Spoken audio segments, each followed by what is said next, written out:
A'udzu billahi minasyaitonir rajim. Bismillahirrahmanirrahim. Alhamdulillahirabbil alamin wassalatu wassalamu ala asyrafil anbiya'i wal mursalin wa ala alihi washabbihi wasallim. Allahumma shalli ala sayyidina Muhammad wa ala ali Muhammad wa ala alihi washabbihi ajma'in. Allahumma a'inna ala dzikrika wa syukrika wa husni ibadatik. Allahumma ahyina bil iman wa amitna bil iman wa syurna bil iman wa akhina jannata ma'al iman birahmatika ya arhamar rahimin. Rabbi shrah li sadri wa yassir li amri wahlul 'uqdatam min lisani yafqahu qawli. Amma ba'd. Assalamualaikum warahmatullahi wabarakatuh. Salam sejahtera, salam ukhuwah pada al-fadil ustaz dan semua jemaah pencinta ilmu yang dipilih Allah untuk duduk dalam majlis ilmu yang barakah pada malam ini. Moga amal kita ini menjadi ibadah yang dirahmati Allah. Amin.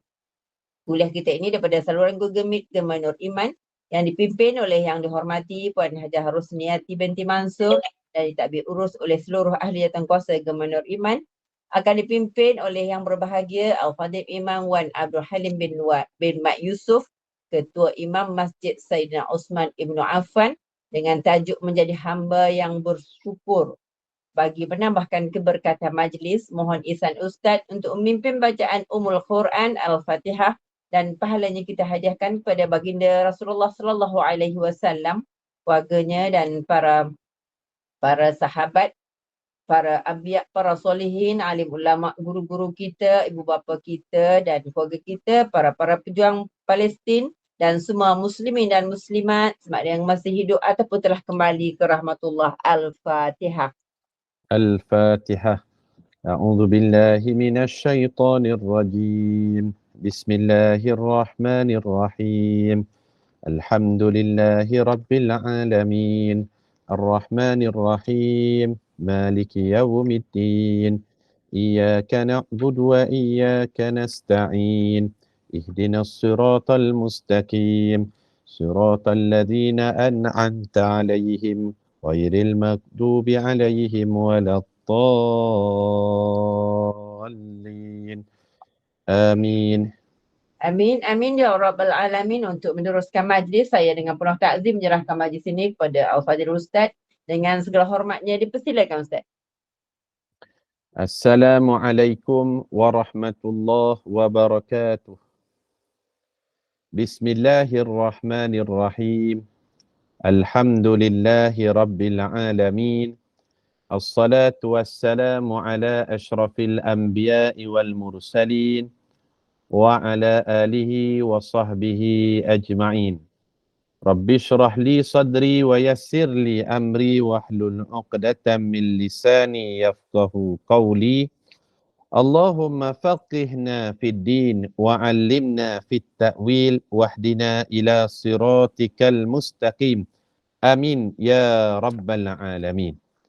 Yang sama-sama kita hormati dan kita muliakan bonda dan seluruh saf kepimpinan Gema Nur Iman, para alim ulama, pemimpin masyarakat, para habaib, muslimin muslimat, hadirin hadirat, para pelayar yang melayari tak kira di mana sekalipun kita berada, kita doakan. Yang melayari dari barat, moga mendapat berkat. Dari timur, moga terus makmur. Dari utara, moga terus sejahtera. Dari selatan, kita doakan keampunan dan keberkatan. Mudah-mudahan tak kira di mana sekalipun kita melayari pada malam ini programnya, kita semua termasuk dalam kalangan hamba-hamba Allah yang dimuliakan di sisinya. Amin ya rabbal alamin. Saya mulai dengan ucapan tahmid kesyukuran. Alhamdulillah, syukur pada Allah. Kerana pada malam ini kita dapat bersua dan bertatap muka melalui platform GNI dalam kita membicarakan satu tajuk yang begitu mustahak dalam kehidupan kita sebagai orang yang beriman, iaitu kita akan bicarakan tajuk menjadi hamba yang bersyukur. Menjadi hamba yang bersyukur. Dalam surah Ar-Rahman, pada ayat yang ke-5 pada surah Ar-Rahman, surah yang ke-55 dalam Quran, mengandungi 78 ayat. Allah mengulangi satu frasa sebanyak 31 kali frasa tersebut, iaitu frasa fabi ayyi ala'i rabbikuma tukadziban. Kalau para jemaah kira bermula daripada awal sehinggalah akhir 78 ayat itu, Allah ulang kalimah fabi ayyi ala'i rabbikuma tukadziban ada sebanyak 31 kali pengulangannya. Apa maksud fabi ayyi ala'i rabbikuma tukadziban?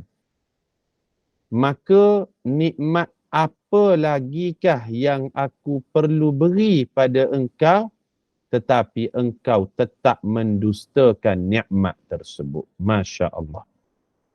Allah nak bagi tahu manusia ini kebanyakannya tidak reti ataupun tidak tahu erti syukur. Sedangkan macam-macam dah Allah kasih, Allah bantu, Allah bagi. Sama ada nikmat itu dalam bentuk kesihatan, nikmat dalam bentuk kekeluargaan, pendapatan, gaji, kerja, hidup bermasyarakat, rumah, macam-macam nikmat, panca indera dan sebagainya. Tetapi manusia tetap tidak bersyukur, bahkan mendustakan nikmat tersebut. Fabi ayyi ala'i rabbikuma tukadziban. Nikmat apa lagi yang aku perlu bagi pada engkau supaya engkau tahu bersyukur dan tak mendustakan nikmat Allah. Seolah-olah bahasa kasarnya Allah Ta'ala nak bagi tahu, lu jangan ingat gua tak payung sama lu. Macam-macam gua dah kasih pada lu, lu tak tahu bersyukur. Faham tuan-tuan? Gua dah bantu lu, gua dah tolong lu, gua dah macam-macam kasih sama lu, tapi lu tetap tak bersyukur. Lu ni memang kurang ajar. Seolah-olahnya bahasa kasar begitu. Sebab apa? 31 kali Allah ulang. Memang kebanyakan manusia dia tidak tahu dan tidak mengerti erti syukur kepada Allah. Sebab itu di dalam Al-Quran, kalimah syukur ini Allah mengulangi perkataan syukur ada sebanyak 73 kali dalam Quran. 73 kali. Sama ada dalam pelbagai bentuk variasi ayat. Sama ada dalam bentuk fi'il madhi, past tense, fi'il mudhari', present tense, ataupun perintah untuk bersyukur, fi'il amar. Dalam Quran, 73 kali diulang kalimah syukur dan ada sebanyak 35 buah surah yang terdapat perkataan syukur dan ada satu surah yang paling banyak menerima perkataan syukur dalam Al-Quran iaitu surah Al-Baqarah. Ada sebanyak 7 kali. Surah Al-Baqarah paling banyak 7 kali menerima perkataan syukur dalam Quran. Dan kalau kita perincikan dengan lebih mendalam, dalam Quran ada 17 kali perintah supaya manusia bersyukur. Allah ulang. Daripada 73 perkataan syukur tu, kalau dipecah-pecahkan, 17 kali Allah menyebut perintah agar manusia ni bersyukur. 17 kali. Ada 14 kali kalimah syukur dalam bentuk mudah-mudahan kamu menjadi orang yang bersyukur. La'allakum tashkurun. Ada 14 kali. Ada 3 kali perkataan Allah ulang dalam bentuk kebanyakan manusia ini tidak tahu bersyukur, kata Allah. Kebanyakan, majoriti manusia tak bersyukur. Dan ada 5 kali Allah ulang dalam bentuk faqalilum min ibadiyasy syakur. Sedikit sahaja dalam kalangan hamba-Ku yang bersyukur. Sikit je.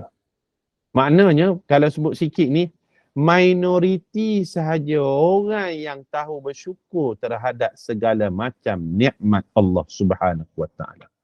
Sebab itu Sayyidina Umar dia selalu memohon kepada Allah Ya Allah, jadikanlah aku dalam kalangan golongan yang sedikit itu. Siapakah golongan yang sedikit? Iaitu orang yang tahu erti bersyukur kepada Allah Subhanahu wa taala. Sebab Allah sebut, faqalilum min ibadiyash syakur 5 kali. Sikit sahaja dalam kalangan hamba aku ini yang tahu erti syukur. Maka Sayyidina Umar berdoa, ya Allah jadikan aku dalam kalangan orang yang sikit, iaitu orang yang tahu bersyukur terhadap segala macam nikmat Allah. Syukur ni mustahak. Sebab apa syukur ini mustahak? Kerana syukur kepada segala macam nikmat Allah, ia merupakan cabang iman yang ke-36. Biasa kita dengar tentang rukun iman. Rukun iman ni dia ada 6.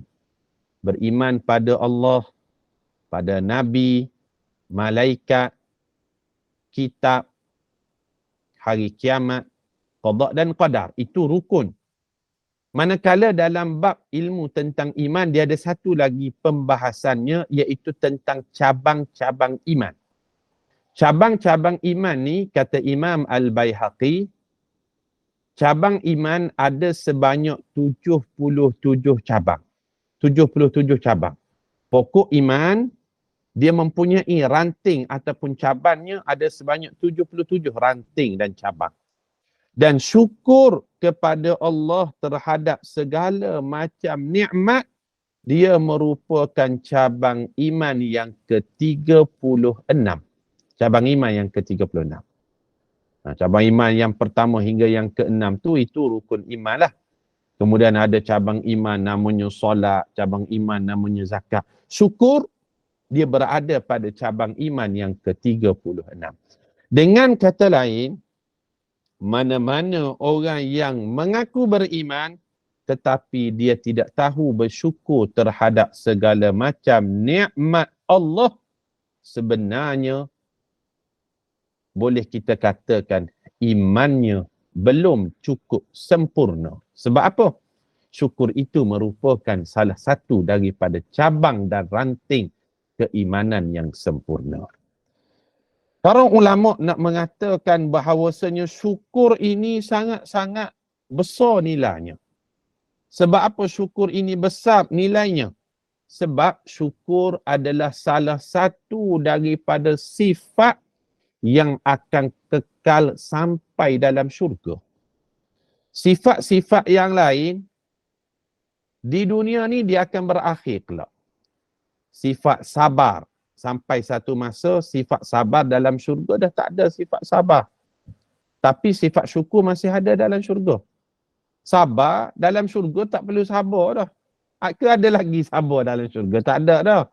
Sabar apa dia? Sabar dengan ujian, sabar dengan musibah, sabar dengan kematian, sabar dengan kelaparan, sabar dengan ketakutan. Dalam syurga ada lagi tak ujian tersebut? Tak ada dah.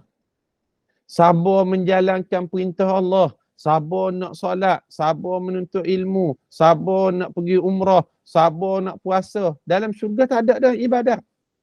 Sabar meninggalkan yang haram. Dalam syurga tak ada dah pelakuan yang haram.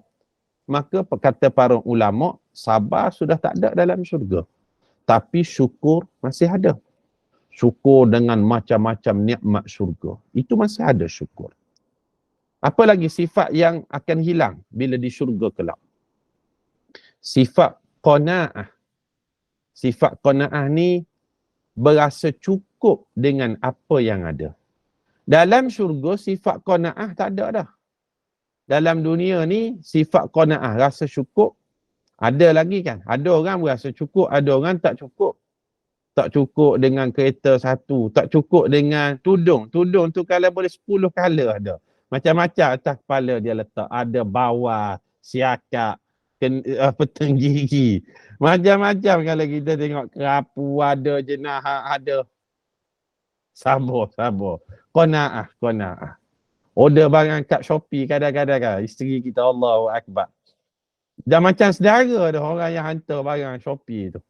Tiap-tiap hari ada. Qanaah. Rasa cukup. Di dunia ni, Ada. Ramai yang gelak saya tengok tu. Ada lah tu. Contoh saja. Dalam syurga qanaah tak ada dah. Nak buat apa pun buat je lah. Di dunia ni qanaah ada, syurga tak ada. Tapi satu sifat yang akan kekal, sifat syukur. Sebab itu para jemaah sekalian, kalau kita tengok ada orang ni Allah jadikan dalam hidup dia rezeki tidak sama antara satu dengan yang lain. Betul tak? Sebab apa? Allah sebut dalam Quran, wallahu faddala ba'dakum ala ba'din fir rizq. Allah melebihkan salah satu antara dengan yang lain dalam bab rezeki, supaya kalau rezeki itu sama je antara satu orang dengan orang yang lain, maka Allah Ta'ala tak boleh nak menilai manakah hamba yang bersyukur, manakah hamba yang kurang bersyukur. Kalau yang Allah bagi rezeki yang banyak, apa tanda dia bersyukur? Dia memanifestasikan kesyukuran itu, dia menolong orang yang kurang bernasib baik di bawah dia. Allah jadikan rezeki tak sama. Bayangkanlah kalau kita buat contoh kan.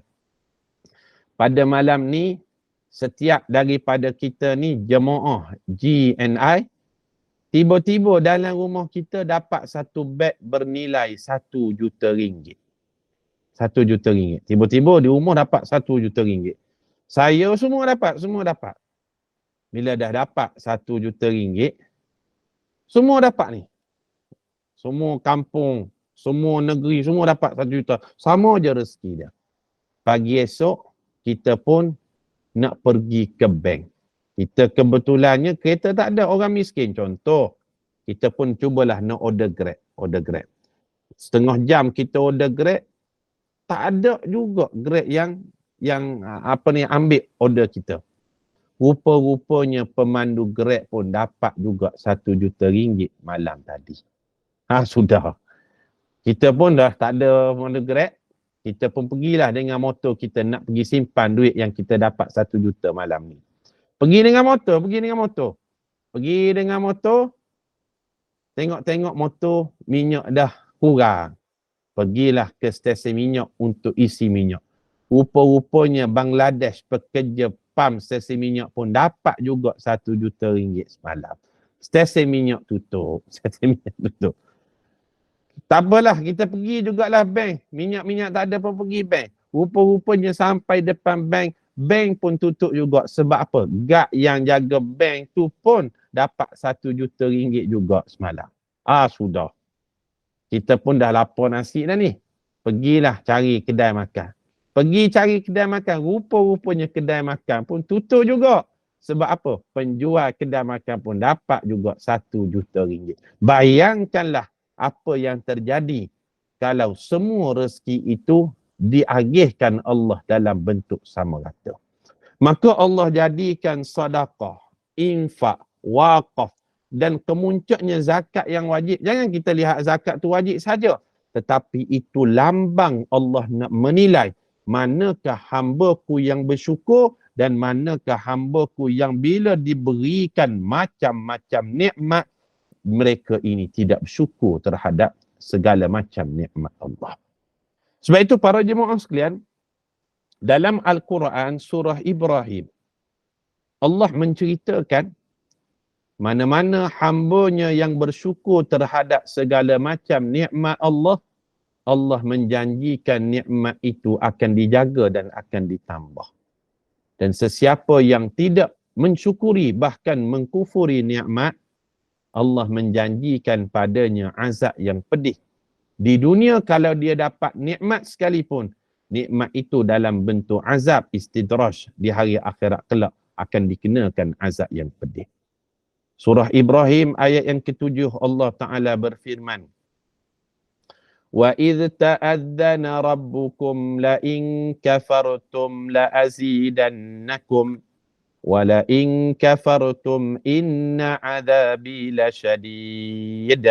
Maksudnya, dan ingatlah ketika mana Allah Subhanahu wa Ta'ala memberikan nikmat, sekiranya kamu bersyukur, Allah akan menambahkan nikmat.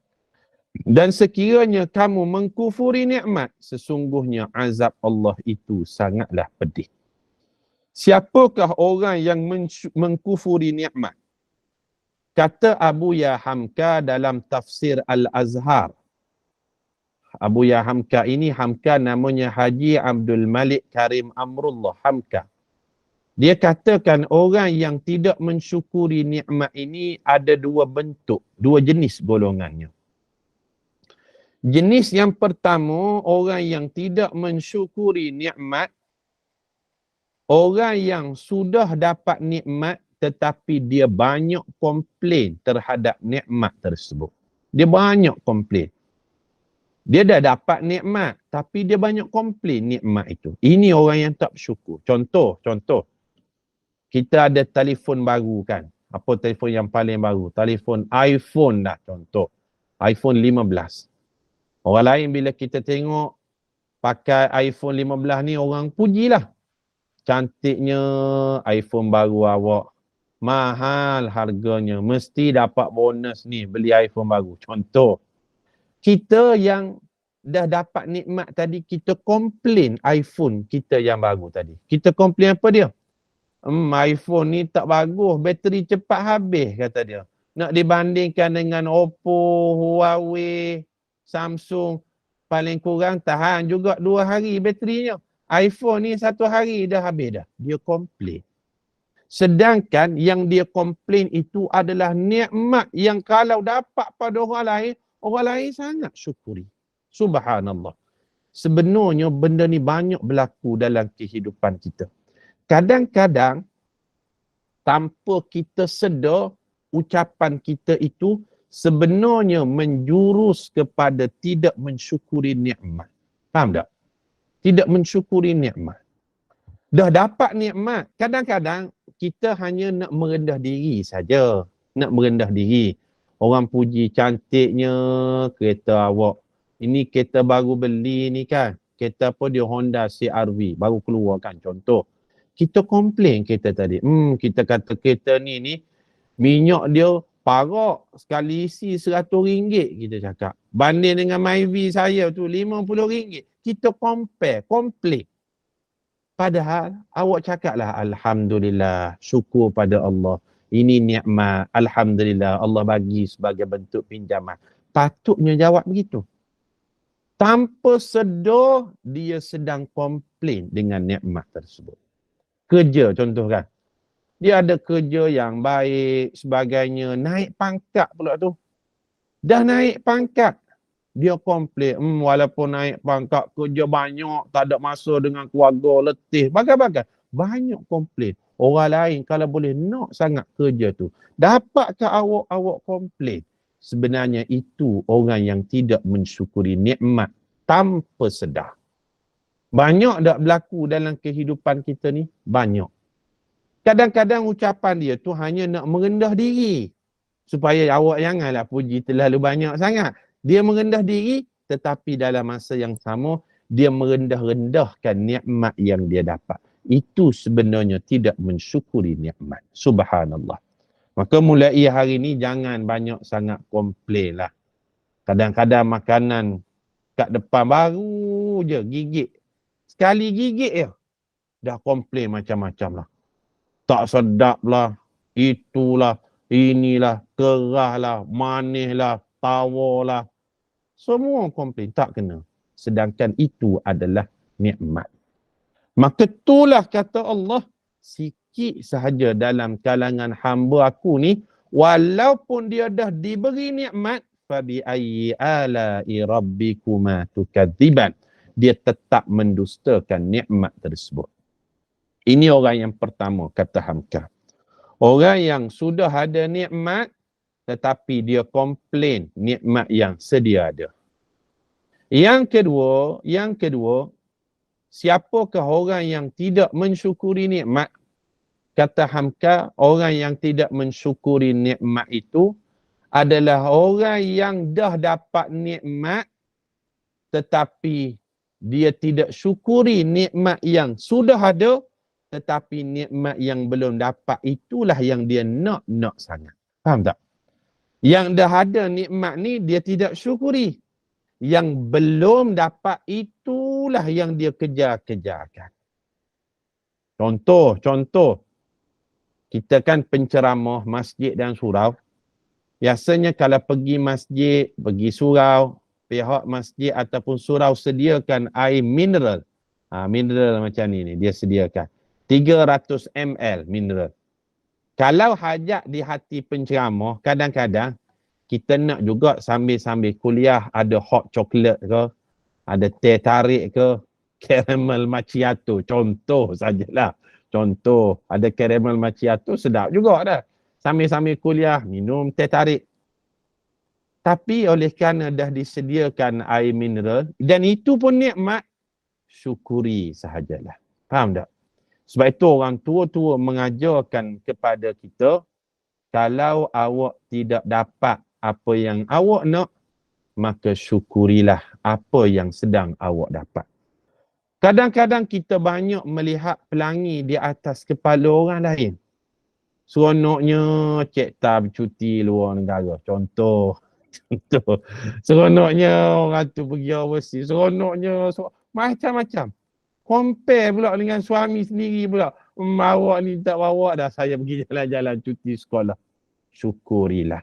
Paling kurang suami kita sihat pun itu adalah nikmat. Betul tak? Nikmat. Siapa mampu sangkal kesihatan itu adalah nikmat. Ahli keluarga kita sihat, suami kita sihat. Walaupun tidak sebagaimana orang lain, tetapi dia sihat pun itu adalah nikmat. Orang putih sebut, apa kata orang putih? Health is not everything. Kesihatan itu bukan segala-galanya. But everything is nothing without health. Tetapi segala-galanya takkan bernilai tanpa adanya kesihatan. Itu wajib kita syukuri. Mungkinlah nak dibandingkan dengan orang yang lebih atas. Sampai bila tak akan bersyukur? Banding dengan orang yang ada beg LV. Contoh. Saya sebelum ni pergi ke PV. Tak tahu tuan-tuan pernah dengar tak? Puan-puan pernah dengar PV? Pavilion. Pavilion tengok orang di Bukit Bintang. PV. Tengok orang dekat kedai PV tu. Di kedai LV namanya, Louis Vuitton. Beratus orang. Tengok beg berapa harga? RM18,000. RM18,000. Subhanallah. Itu pun orang berebut nak beli. Mungkinlah kita tak mampu nak beli demikian. Tapi kita syukurilah dengan beg Bonia, Calorino yang kita ada tu. Jangan pandang di atas, pandang di bawah. Paling kurang kesihatan yang kita ada ni, itu adalah nikmat. Ada orang duduk di rumah besar bertingkat-tingkat. Duitnya banyak berlipat-lipat. Keretanya cantik berkilat-kilat. Isterinya pun cantik memikat. Kadang-kadang jumlahnya 4. Tapi kita tengok sakit tenat. Nak berjalan pun pangkai tongkat. Nak makan pun kena suap. Saya pengalaman peribadi ramai jugalah jumpa orang yang have lah kita sebut. Ada kereta sampai 10 biji, 15 biji. Tapi dalam keadaan kesihatan tidak mengizinkan. Nak mengangkat tangan begitu pun. Orang yang kena stroke ni tengok kita angkat tangan begini ni dia jealous kan. Dia jealous. Kita alhamdulillah nikmat kesihatan. Ada orang kan kereta sampai 10 biji tapi 3 kali seminggu pergi hospital. Pergi pun bukan dengan kereta, dia pergi dengan ambulans. Baik beli ambulans pula. Kalau kita katakan kereta tu kira kong begitu je bateri dia. Saya ketika di Jordan dulu lah. Kita pelajar. Bila kita naik flight, kita duduk di kelas ekonomi. Ekonomani orang panggil. Ekonomi. Geng-geng pelajar kan, student ni. Dia duduk seat dia kawasan ekor kapal terbang hujung. Dia kalau kita naik flight ni, dia ada beberapa kelas lah. Ada kelas business class. Ada kelas first class. Dan dia ada paling tinggi ada kelas suite class. Suite lah. Ini memang harganya 35,000 hingga 40,000. Dia punya satu seat. Dan seat dia tak banyak. Biasanya kalau Airbus tu dia ada 6 seat macam tu je untuk suite class ni. Kadang-kadang kita tanya jugalah pramugari kan. yang geng-geng duduk di first class, business class, suite class tu, mereka tu makan apa? Kita nak tahu saja, borak tanya. Mereka tu makan apa? Yang kita ni kelas ekonomi ni, asyik kacang je memandang. Pedih mulut-mulut. Tapi masa tu bantai je lah, kacang pun kacang je lah. Kita tanyalah yang geng-geng first class, business class, suite class ni, mereka ni makan apa? Jadi pramugari tu jawab, ada yang kata, mereka tu boleh order macam-macam. Nak order stick pun boleh dalam kapal terbang. Oh, stick pun boleh. Stick, well done. Well done, you know well done. Rare, medium rare, bagai-bagai. Dia boleh order. Ada sate atas kapal terbang, ada teh tarik. Saya tanyalah, yang mereka ni sebenarnya makan tak stick apa semua tu? Kata pramugari, mereka tak makan juga. Orang tua tak makan juga stick. Mereka naik flight business class bagai-bagai ni, nak tidur je. Kita kata Allah ruginya lah. Kalau bolehlah stick tu bawa pada kami yang geng ekonomi ni. Membujur lalu melintang patah kami akan makan. Tapi sebab apa? Sebab kesihatan. Kesihatan tidak mengizinkan. Mereka pesan biasanya pada pramugari, waktu pukul sekian, kejut mereka daripada tidur sebab apa? Nak makan obat. Kadang-kadang makan obat tu segenggang, berbonggol. Kita tengok tengkuk tu. Sebab apa? Kesihatan. Maka tanpa kita menafikan, kesihatan itu merupakan satu nikmat yang sangat-sangat wajib kita syukuri. Jadi para jemaah sekalian, marilah kita memanifestasikan pelbagai nikmat yang Allah berikan kepada kita ini dengan kita menjadi hamba yang bersyukur.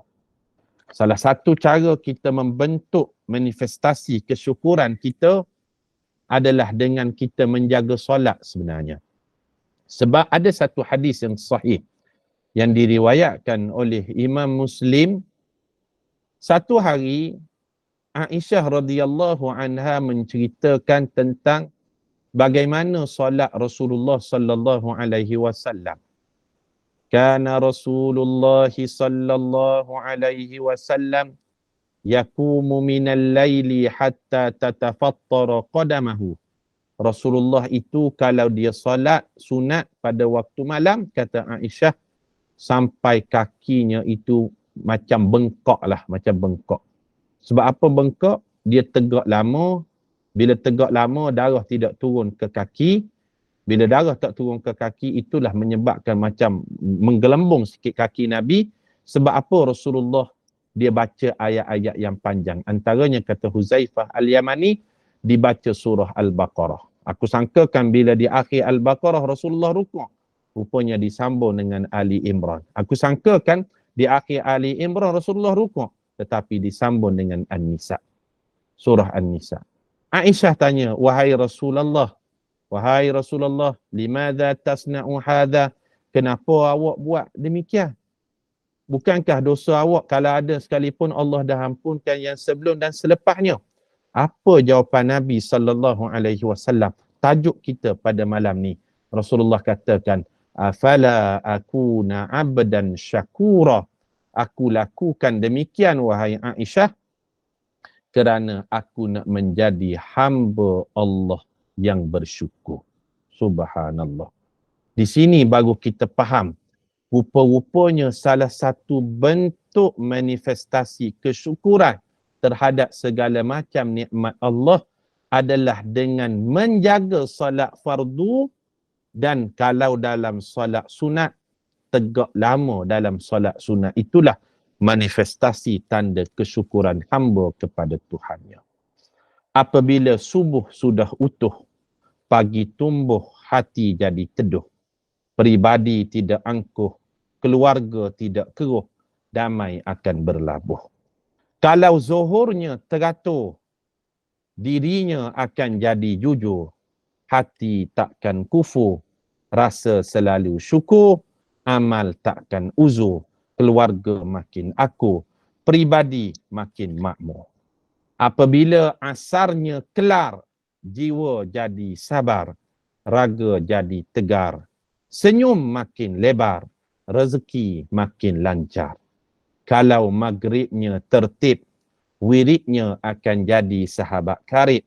Jauh dirinya daripada aib, syafaat untuknya takkan gaib. Kalau isyaknya terjaga, malamnya akan bercahaya. Gelapnya tidak terasa. Insya-Allah hidup akan damai sejahtera. Jaga solat, itulah merupakan manifestasi menjadi hamba yang bersyukur terhadap segala macam nikmat Allah.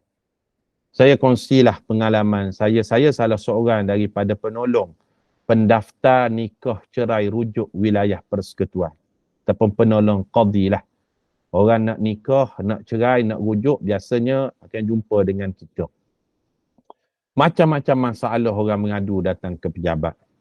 Ada satu kes, ni isteri lah datang ke pejabat nak minta kaunseling bagai-bagai cerita.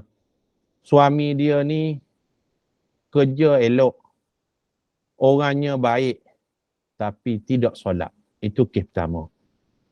Rajin kerja, sweet talker, tapi tak semayang. Ada kes kedua pula, suami dia ni rajin semayang, tapi panah barang. Jenis nak empah je barang. Kalau peti sejuk tu berapa kali dah tukar pintu. Kesnya tak jumpa cari kicap, sos tomato, tak tahu letak kat mana. Jenis balai barang. Semayang jaga, tapi jenis panah barang. Ada kes ketiga pula, rajin semayang, sweet talker, seorang yang manis mulut. Kalau dengan isteri tu, tiap-tiap malam sebut I love you. Tapi malah kerja. Ada macam-macam kes. Nak sebutnya, putaran dalam kehidupan kita ni sebenarnya tidak ada kesempurnaan. Faham tak? Ada orang macam-macam kes, macam-macam masalah, macam-macam isu yang mereka hadapi. Pokok pangkalnya, bersyukurlah terhadap apa yang sedang kita miliki pada saat ini. Kata para ulama, ahli syukur itu ada beberapa tanda dia. Yang pertama, seseorang yang disebut sebagai ahli syukur, dia merasakan apa yang dia miliki pada saat ini bukanlah haknya secara mutlak, tetapi itu adalah satu bentuk pinjaman daripada Allah Subhanahu wa ta'ala. Jawatannya, kerjanya, hartanya, apa yang ada ni, tanda dia adalah ahli syukur. Dia merasakan itu bukan hak dia secara mutlak, itu hanyalah pinjaman daripada Allah Subhanahu wa ta'ala. Itu tanda dia disebut sebagai ahli syukur. Yang kedua, seseorang itu disebut ahli syukur, tandanya apabila dia sentiasa ingat pada Allah ataupun dia sentiasa puji dan berdoa kepada Allah, sama ada saat dia senang maupun saat dia susah. Ini tanda ahli syukur. Ada orang dia banyak puji Allah, banyak berdoa, banyak solat hajat. Ketika dia berhajat, ketika dia menginginkan sesuatu, ketika dia ada benda dia nak minta dengan Allah, maka doanya akan jadi panjang, doanya banyak. Maka marilah kita ubah diri kita, kita menjadi hamba yang bersyukur dengan kita sentiasa ingat kepada Allah saat lapang ataupun saat sibuk, saat susah ataupun saat senang, saat kaya ataupun saat miskin. Kerana tanda ahli syukur itu, dia akan sentiasa ingat pada Allah dalam semua keadaan. Dia ingat pada Allah saat dia senang, nescaya Allah akan mengingatinya saat dia susah. Dan yang ketiga, tanda seseorang itu menjadi ahli syukur apabila dia menggunakan segala macam nikmat yang Allah berikan pada dirinya pada jalan yang diredai oleh Allah Subhanahu wa ta'ala. Segala macam nikmat yang dia dapat, dia gunakan pada jalan yang diredai oleh Allah. Dia ada telefon, telefonnya itu digunakan untuk mencari majlis ilmu, mendekatkan diri kepada Allah. Dia ada kereta digunakan pada perkara yang diredai oleh Allah. Itu tanda seseorang itu disebut sebagai ahli syukur. Jadi sebagai kesimpulannya, para jemaah sekalian, marilah kita semua menjadi hamba Allah yang bersyukur, kerana Rasulullah sallallahu alaihi wasallam dia sangat kagum dengan orang beriman yang ada sifat bila dia dapat nikmat, dia tidak sombong dengan nikmat itu, bahkan dia menunjukkan kesyukurannya kepada Allah melalui manifestasi pelbagai jenis ibadah yang dia lakukan. Moga-moga kita termasuk dalam kalangan hamba yang bersyukur kepada Allah Subhanahu wa taala. Saya rasa sekadar itu kita sembang-sembang santai pada malam ini di dalam kita mengupas satu tajuk menjadi hamba Allah yang bersyukur. Mudah-mudahan bermanfaat. Wallahu a'lam, aqulu qawli hadza wa astaghfirullahal azim li wa lakum. Assalamualaikum warahmatullahi wabarakatuh. Saya serahkan kembali kepada moderator majlis. Dipersilakan. Waalaikumsalam warahmatullahi wabarakatuh. Ustaz, nak buka soalan tak? Boleh. Kalau ada silakan, 1-2 soalan. Kok ada yang nak bertanya, nak minta penjelasan, dipersilakan. Waalaikumsalam. Waalaikumsalam warahmatullahi wabarakatuh. Silakan puan. Ustaz, setiap lepas solat kita sujud syukur. Setiap lepas solat kita sujud. Tak kira lah solat sunat ke, solat macam mana tu Ustaz? Terima kasih Ustaz. Assalamualaikum. Sujud syukur ni biasanya kita lakukan, dianjurkan apabila kita mendapat berita ataupun nikmat perkara yang menggembirakan lah. Kita dapat sesuatu berita yang menggembirakan, maka kita manifestasikan kita ni sebagai hamba Allah, kita sujud pada dia. Jadi satu perkara yang baiklah. Kalau tanya macam mana, sangat bagus sebab melambangkan kita ini adalah hamba Allah. Kita meletakkan kepala kita yang paling mulia di tempat yang paling bawah, kita tunduk tanda kesyukuran kita, ya Allah, aku ini adalah hamba-Mu yang bersyukur bila kita mendengar ataupun mendapat macam-macam nikmat yang baik itu tadi. Wallahu a'lam. Alhamdulillah. Terima kasih Ustaz. Sama. Silakan Puan Aisyah yang angkat tangan tu. Silakan.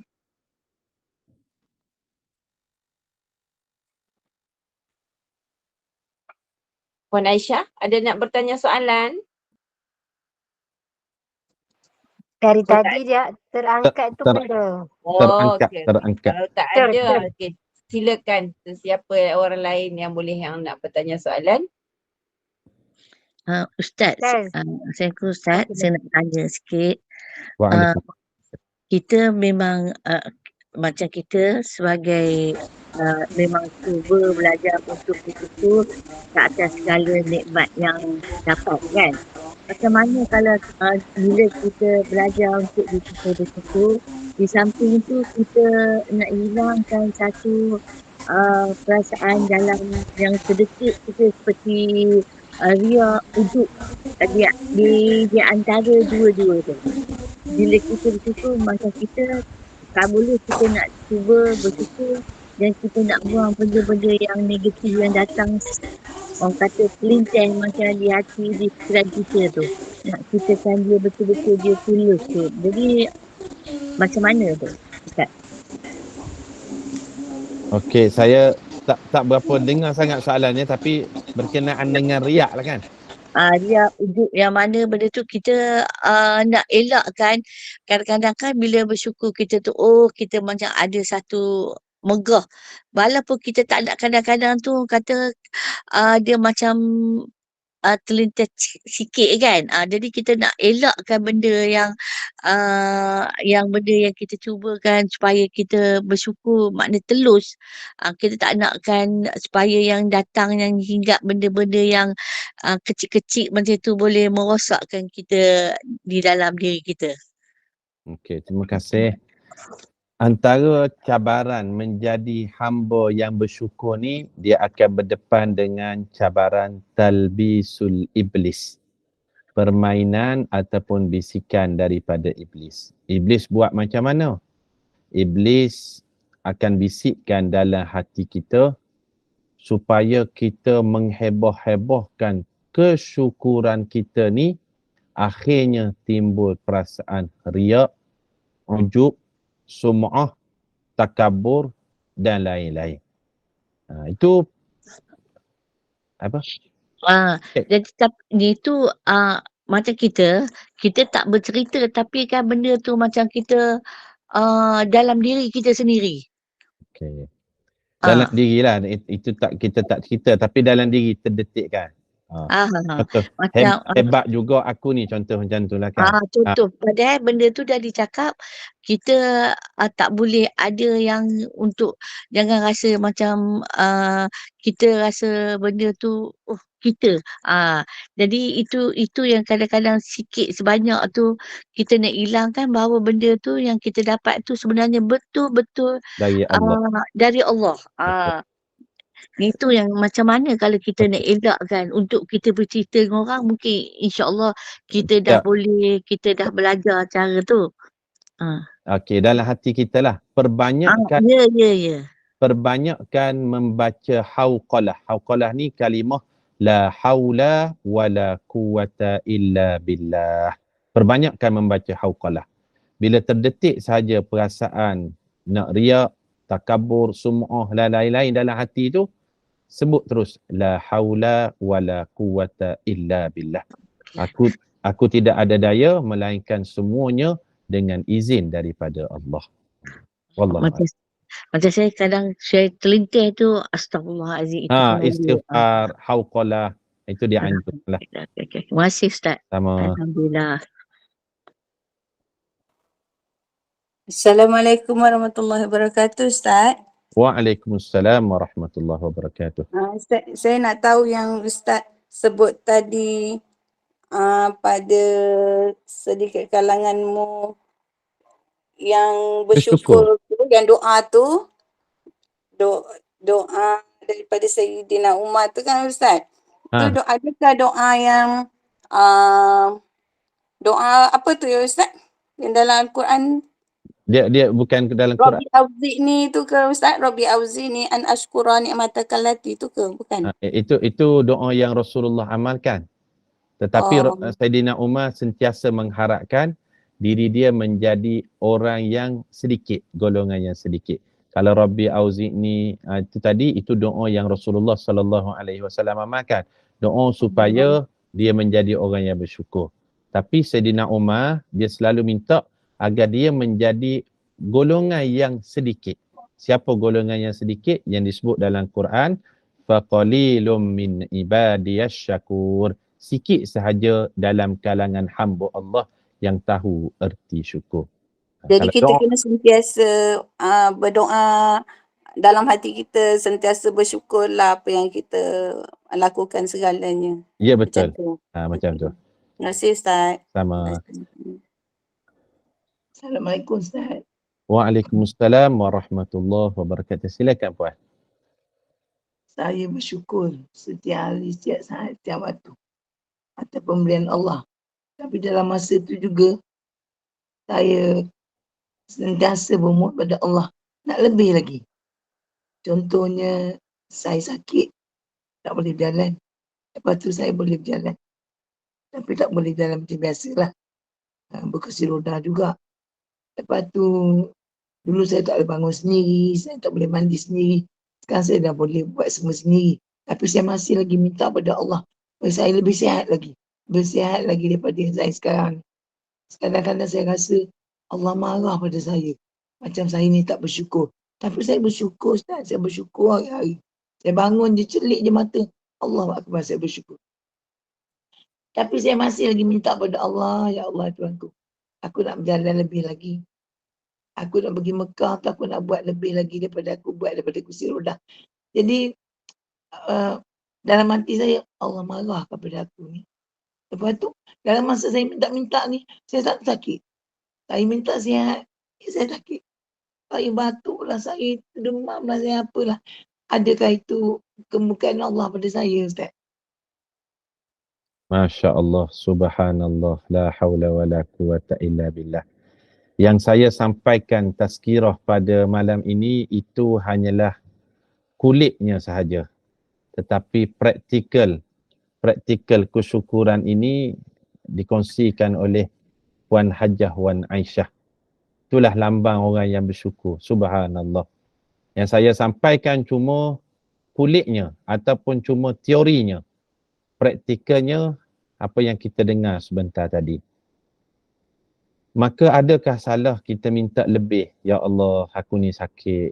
Berilah aku sihat. Ya Allah, aku tak boleh berjalan. Biarlah aku boleh berjalan. Adakah salah minta demikian? Tidak salah. Dan itulah lambang orang yang bersyukur. Sebab apa? Dia minta Allah berikan nikmat supaya ditambahkan dengan nikmat itu dia boleh beribadah. Itu lambang kesyukuran sebenarnya. Ya Allah, aku nak sihat sebab apa? Aku nak ibadah. Ya Allah, aku nak rezeki ni supaya apa? Aku boleh bayar zakat. Ya Allah, aku nak berjalan supaya apa? Aku boleh pergi umrah. Itu lambang kesyukuran yang luar biasa. Dia menggunakan segala macam yang dia ada, sebolehnya dia nak kembalikan dengan dalam bentuk kesyukuran ibadah kepada Allah Subhanahu Wa Taala. Adakah salah? Ia tidak salah, bahkan dituntut bila kita gunakan nikmat itu tujuannya untuk menambahkan lagi ibadah kepada Allah. Wallahu a'lam. Terima kasih atas perkongsian, Puan. Terima kasih Ustaz. Jadi saya rasa sekadar itu saja pada malam ni. Kita pun pukul 10.10 dah, insya-Allah. Kita tutup majlis Ustaz ya. Insya-Allah, boleh. Alhamdulillah, syukur pada Allah. Kuliah Isyak kita berjalan lancar dengan menjadi hamba yang bersyukur. Penjelasan dengan dalil dari surah Ar-Rahman yang berkali-kali menyebut apalagi yang kamu dustakan. Syukur berada pada cabang iman yang ke-36. Orang yang tidak bersyukur belum sempurna imannya. Syukur ialah sifat yang kekal sampai ke syurga. Mana-mana orang yang tidak bersyukur, azab menunggunya. Dan seperti yang Ustaz sebut tadi daripada surah Ibrahim ayat 7. Dan dapat nikmat tidak bersyukur, banyak pula komplain. Sedikit sahaja orang yang mensyukuri nikmat yang sedia ada. Dan dapat nikmat tidak syukur tapi yang belum dapat. Kalau tak dapat apa yang kita nak, syukurlah dengan apa yang kita ada. A'udzubillah. Nah, moga kita ini di kalangan orang-orang yang sedikit yang sentiasa bersyukur dengan nikmat-nikmat Allah yang dah banyak, yang dah terlalu banyak kita terima. Jagalah solat, moga kita menjadi orang yang dalam redha dan rahmat Allah. Wallahu a'lam. Jadilah hamba yang bersyukur masa senang dan susah, sentiasa mengingati Allah. Gunalah nikmat pada jalan yang diredai Allah. Wallahu a'lam. Terima kasih Ustaz atas segala ilmu yang Ustaz sampaikan malam ni. Sangat banyak nikmat syukur yang kita dah terima daripada Allah ni. Moga kita di kalangan orang-orang yang bersyukur. Amin. Saya mewakili Gemah Nur Iman, mohon maaf kerana ada sebarang kekurangan dalam majlis kita ini. Segala yang baik itu daripada Allah, yang buruk itu adalah daripada kekurangan kami sendiri. Bagi menutup majlis, mohon Ustaz bacakan doa penutup, tasbih kafarah dan surah Al-As. Dan saya akhiri dengan wabillahi taufiq wal hidayah. Assalamualaikum warahmatullahi wabarakatuh. Dan kita jumpa lagi pada besok pagi 6.45 bersama Al-Fadhil Ustaz Muhammad Khairul Fahmi bin Muhammad Anwar dengan bacaan surah Yasin, tahlil doa, zikir dan tazkirah. InsyaAllah lain-lain kuliah sila tengok ke WhatsApp grup Gemah Nur Iman. Dipersilakan Ustaz. A'udzubillahi minasyaitonirrajim. Bismillahirrahmanirrahim. Allahumma arham jama'ana hadha jama'an marhuma wa tafarruqana min ba'dihi tafarruqan ma'suma. Rabbana atina fid dunya hasanah fil akhirati hasanatan wa qina adzabannar.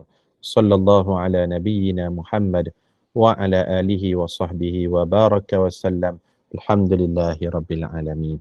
Kita tangguhkan majlis dengan kafaratul majlis dan suratul Asr. Subhanakallahumma wa bihamdika nashhadu an la ilaha illa anta nastaghfiruka wa natubu ilaih. Bismillahirrahmanirrahim. Wal 'asr innal insana lafi khusr illa alladhina amanu wa 'amilus solihat wa tawasaw bil haqqi wa tawasaw bis sabr. Terima kasih semua, bertemu di lain kesempatan. Assalamualaikum warahmatullahi wabarakatuh.